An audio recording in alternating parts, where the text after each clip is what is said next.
It's time to paint Santas again. So let's get started with the next few steps. He's looking pretty cute the way he is, don't you think? You can already see his features. You can already tell what a happy guy he is. So other than his big fat lip, which we will fix as we go along, I think we've already established who he's going to be. Now, a lot of people at this stage, before they go too much further when they're painting faces, they like to paint in the eyes so that you begin to see the character of the person. I don't like to put the eye detail in yet because we have so much more flesh tones to create, and as we create those flesh tones, sometimes some painters have a tendency to avoid painting around that eye area, so then you end up with this raccoon looking Santa. So I really like to get all of my flesh established before I put in the eye detail. But we do want to make sure that he has the right shape and the right placement in the eyes. So I find that a very valuable tool that I like to use is this clear acetate pattern. If you don't have access at home, most of the office supply type stores will make these acetate patterns for you. They're also called transparencies, and it's just really handy to have this so that you can lay it right down on your painting. And most of the time I like to line it up with some other areas on the design, like maybe I would want to line up the glove, and make sure it lines up with the edge of his suit and his arm, because sometimes as you're doing stippling you can get the eyes a little bit misshapen, or the nose, and then if you try to lay your pattern and line it up on your face, all you're going to do is reestablish the thing that you did wrong. So line it up with some other part of your pattern that you know you have not changed yet, and that you can depend on that to be in the right spot. Okay, once I have my transparency in place, then what I want to do is to tape this down and make sure that it's not going to move while I'm working with it. Now, many times I'm going to tape this pretty securely. Most of the time I'm going to tape it very securely in a couple of spots so that it doesn't move around, it doesn't go off at an angle as I'm working with it. Doing this on the video, I'm not going to leave my acetate attached, but I recommend that you leave your acetate attached so that as you work on your piece you can raise it up and paint and lower it back down and check it to see what you're doing, and raise it back up to paint and lower it back down. Now, if you've got it taped securely in a couple of spots up along the top edge, that's easy to do.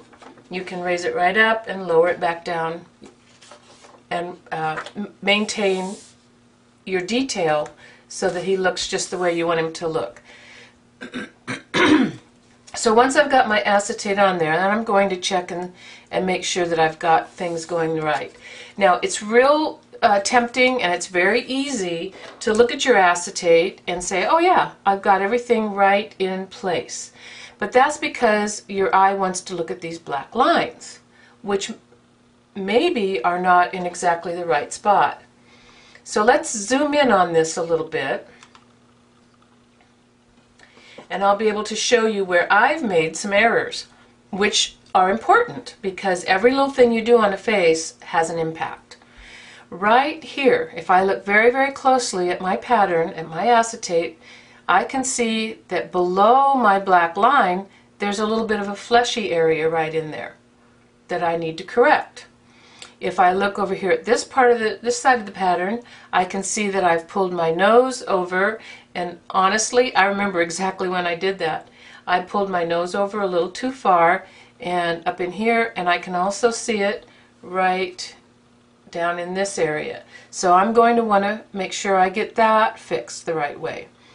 I do have a little bit of bleed over along this edge, but for right now I'm not going to worry about that because I'm going to be stippling his hat in here, and I'm going to be creating a little bit of his beard sticking out from the side of his face. So I'm going to go ahead and leave that for now. I'll correct it as I go along, but that little smudge that's on the background isn't going to hurt anything for now. Okay, so it looks to me like I've got his lip, as near as I can tell, I've got his lip in the right spot. The nasolabial fold, I might have just a little bit off right in here, but I think that'll correct also as we go along.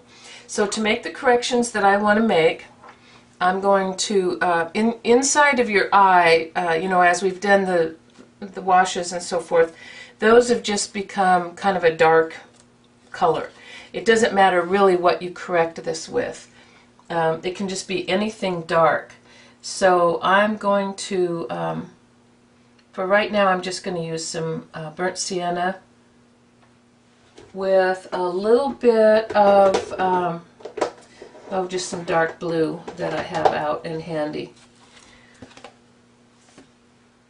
I'll just mix that together to make kind of a grayish brown. It doesn't really matter what color it is. You could use your storm blue, you could use French blue. It doesn't really matter what you use. But here's what I'm going to do. I'm going to back off on this a little bit just so you can see a little bit better what I'm doing. I've got my hand here and I've got my thumb underneath the acetate so I can lift it back and forth. Let's go back just a little bit further. Okay, I'm going to hold on to my acetate and put my thumb under it so that I can lift it up and down like this. So now I'm going to lift it up and I'm going to kind of take note of what I have to take off right here. And then I'll come right in and I'll just use this dark color to take out the flesh that I needed to take out. Now on the other part of his nose, I don't necessarily want to make it too dark because the correction I have to make is on the flesh area. So I'm going to use burnt sienna. If it was just Sonia, it would be brown earth. And I'm just going to put some brown earth right in there to take his nose down just a little bit. The other thing that's happening right now is that I've ended up doing a little outline on his nose, which is what we're also going to do as we go to the next step. But for now, I'm just telling myself that I need to trim that nose down a little bit. Okay, and I'm just going to lay my clear acetate back down again and do a little more checking. Let me show you what I'm seeing here. Okay, now if you look really closely, again, you can see that I haven't taken out quite enough flesh out of this eye area. So I'll take a little bit more of that out. And all I have to do is keep moving my acetate up and down. If you get a little bit of paint on the back side of your acetate, just wipe it off. But it's important that you have your acetate taped securely so that as you move this up and down, it doesn't slide off at an angle and then you totally get your detail all skewed, and then you're just going to be very unhappy at the end. Okay, so I'm almost there. It seems like my mind just doesn't want to take enough off. So let me get right up in there and take that flesh out. Okay, so that's the way I want it now. And I think most of the other corrections. Okay, I'm going to double check on my nose. I'm checking my acetate to make sure it's flat, hasn't gone off at an angle. And I'm going to check this nose. You can see now that my guess as to where that nose should be didn't come out exactly right. I've got my brown earth or my burnt sienna line right there. So I'm going to redo that. These corrections are so easy to do as long as you don't get too nervous about them. You know, just get in there and repaint what you need to repaint. Any correction that you make now is just going to be covered up and disappear as you paint the rest of it. So go ahead and make those corrections that you need to make, reshaping anything that you need to reshape. Okay, so I just moved a little brown earth over there so that I'd be able to tell a little bit better about that nose. Alright, so once I've made all my corrections, I'm not going to take my acetate off yet, I want to make sure I have a good pattern for my detail. So with my liner brush and my burnt sienna, or brown earth if it's Jasonia, I'm going to come in, I'm just going to flip my acetate up a little, up, and let it hang loose for a minute. I'm going to come into the crease part of the wrinkles. So now not the light areas, but the creases in between that puffy flesh. I want to create some dark lines. These are the skinny little crease lines between the puffy part of the wrinkles. I'm going to do the same thing in the wrinkles at the corner of his eye, and maybe I'll even feel creative and I'll add a few more wrinkles in there as I'm doing this. I want to establish, now that I've got his lid painted the right way, I want to establish the line of that lid fold that comes in just like that. Make that just a little darker so you can see it. And on the other side we don't see it, but we just see darkness in here. So if you don't have any darkness, make sure you put some dark back in there. Now on your nose, if you didn't have to make a correction, you still want to do just a nice thin, water your paint down with water, make a nice thin line along the edge of the nose so that you don't lose it as you go along. That will disappear as we do more layers. I want to, inside the nostril, lay some brown earth, burnt sienna right in there to darken inside the nostril, and I want to shape the flange. Now remember that a flange, when you're looking at it from the side, is not always just round. Sometimes it can be kind of angular, almost boxy. So don't make the flange too round along that outer edge. On the lip, all I'm going to do on the mouth area is I want to create now that little sliver that I left, which, you know, it still had some paint on it, it just didn't have as much. I want to create a brown earth line there now to separate the two lips. Okay, now we're going to let that dry, and because I'm working on the video and I can't manage the acetate as I'm doing that, I'm going to go ahead and take my acetate off. I strongly recommend that you leave it on, at least until you make sure you get all your detail in there correctly. And I'm going to go to the hairdryer, then we'll come back and do the next steps.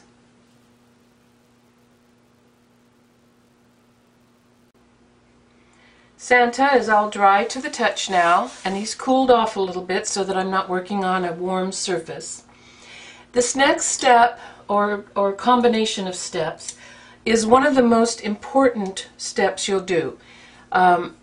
This is the place where we're going to create lots of medium value flesh and dark flesh.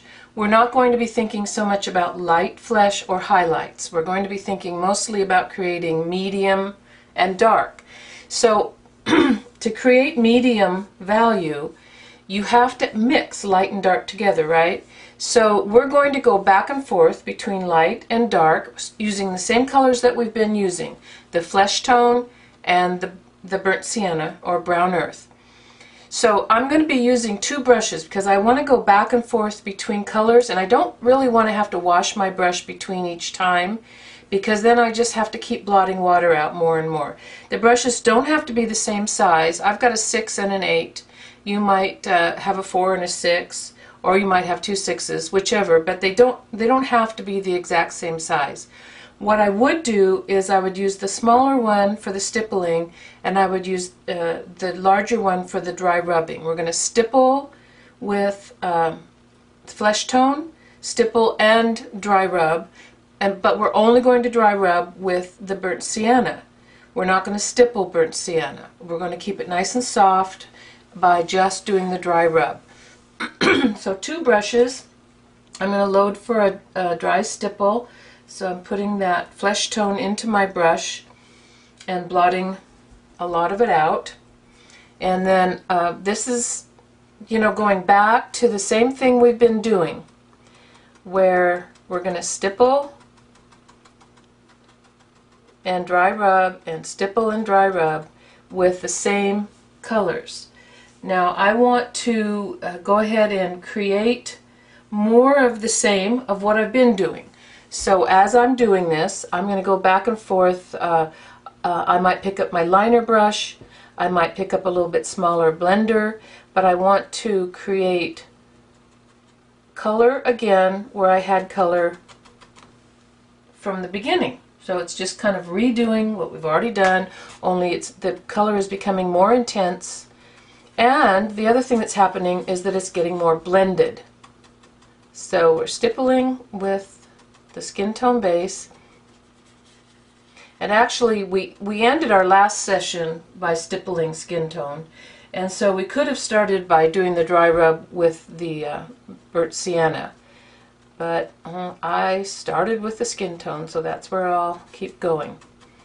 The one thing I'll have to do though is I'll have to dry it with a hairdryer before I can go on to the next step. So once I've got that stippled, and like I said, any of those small areas that need to be redesigned or enhanced a little bit, pick up your liner brush, anything where it's too small to get in with your blender. Pick up your liner brush and just place light value, which is our skin tone, place that right where you want it. Okay. Now remember, we are not putting anything on the lip. You're not going to produce any more flesh tone on the lip. We're going to leave that alone. So I'm going to take this to the dryer, and then I'll do the next step, and then I'll go back and forth and show you how we do that. We're dry now and ready to do the dry rubbing. I'm going to use my little bit larger round Bringle blender.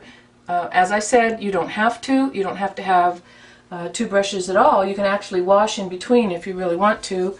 And you can use two brushes the same size. You can use two brushes a little bit different size. There's no real rule here. It's just that for convenience, it's nice to have the two brushes that you can work with back and forth and not wash your brush.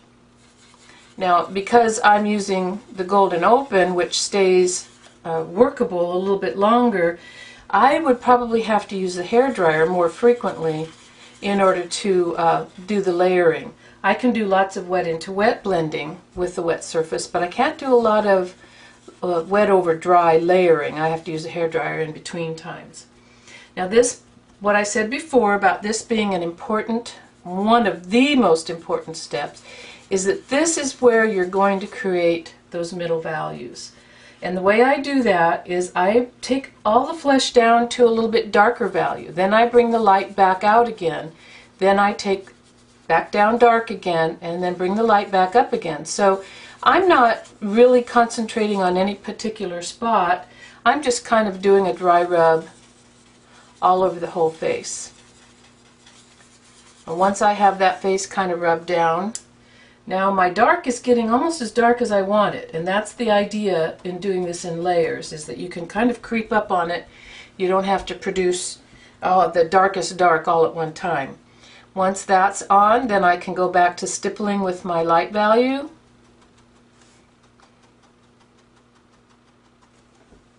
I'll blot my brush so that I can do a little dry rub here.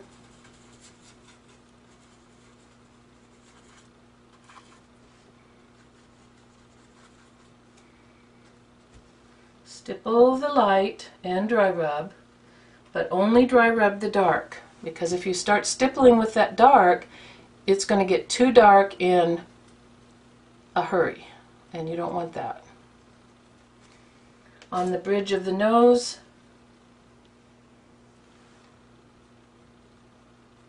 do a little dry brush.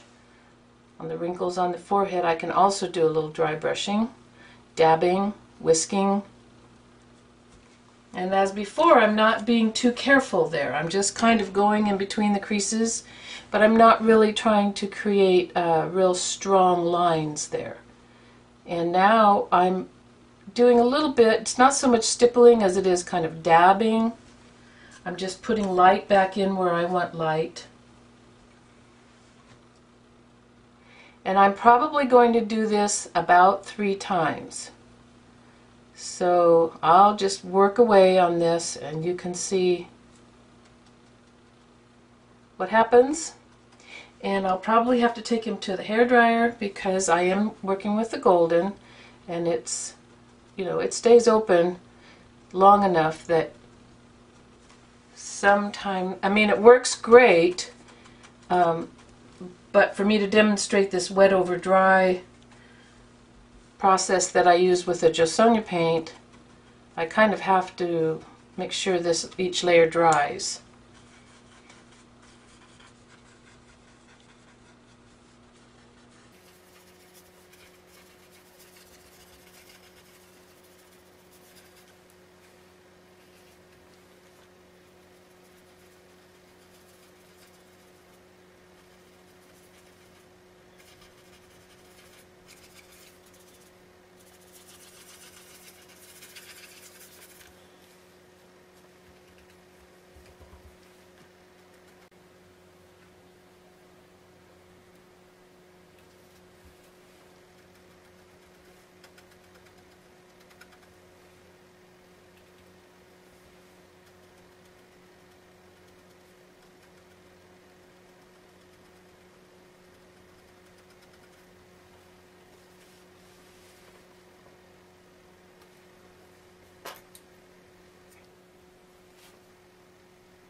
Okay, now I think if you do that about 3 times, you'll have some good darks and medium lights built up. Remember, we're not necessarily going for the light values or the highlights just yet. We want to just create some nice, good, deep values before we go on. That has to dry. And then we'll have to let that dry, and then we'll go to the next step next time when we do another wash. It has to be nice and dry by then. For now, we're just going to leave this alone. It's going to be nice medium values, nothing too bright, but lots of dark. So we'll let him rest for a little while, and I'll see you next time.